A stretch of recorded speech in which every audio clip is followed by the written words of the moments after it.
Prosperity Christianity ఎక్కువైంది.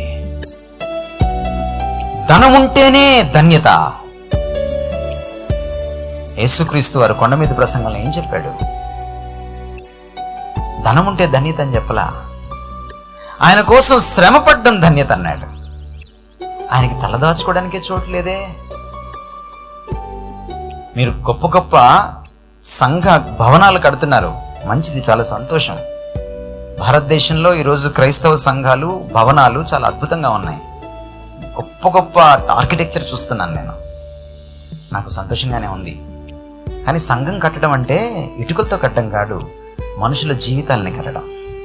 ఎందుకంటే సంఘం అంటే ప్రజ, పిలువబడిన ప్రజ, రాజులైన యాజక సమూహం, పరిశుద్ధ జనం, ఏర్పరచబడినటువంటి జనాంగం.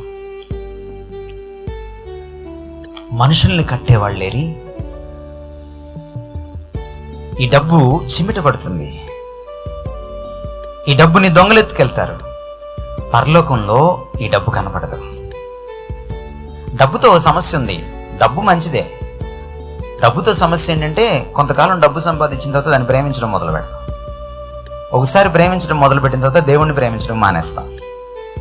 డబ్బుని దేవుణ్ణి ఒక్కసారే ప్రేమించలేము, అది సాధ్యం కాదు. యేసుక్రీస్తు వారు తేల్చి పారేశాడు ఆ విషయాన్ని. అందుకనే అపోస్తలులు, అందుకనే మిషనరీలు, అందుకనే యేసుక్రీస్తుని నిష్ఠగా పాటించినటువంటి వాళ్ళు ఎప్పుడు ధనదాహంతో లేరు, ధనవంతులు కాలేదు వాళ్ళు. ప్రాస్పెరిటీ గాస్పెల్ ఎక్కువైంది. పాపాన్ని ఖండించేటువంటి బోధకులు లేరు ఇప్పుడు, తప్పును తప్పుగా చూపించే బోధకులు లేరు ఇప్పుడు. హాయిగా ప్రసంగాలు చేయాలి. మనసుకి ఎలా ఉండాలంటే లేపనం రాసినట్టు ఉండాలి, మసాజ్ చేసినట్టు ఉండాలి ప్రసంగం అంటే. గద్దించేవాళ్ళు లేరు, ఇది తప్పు అని చెప్పేవాళ్ళు లేరు, కులాన్ని ఖండించేవాళ్ళు లేరు, కట్నాల్ని ఖండించేవాళ్ళు లేరు, పక్షపాతాన్ని ఖండించేవాళ్ళు లేరు, నకిలీ తత్వాన్ని, అసత్యాన్ని ఖండించేవాళ్ళు లేరు, పాపాన్ని ఖండించేవాళ్ళు లేరు. అలా ఖండిస్తే మరుసటి రోజు నుంచి డబ్బులు రావు సంఘానికి, కానుకలు రావు సంఘానికి. ప్రాస్పెరిటీ ఎక్కువైపోయింది.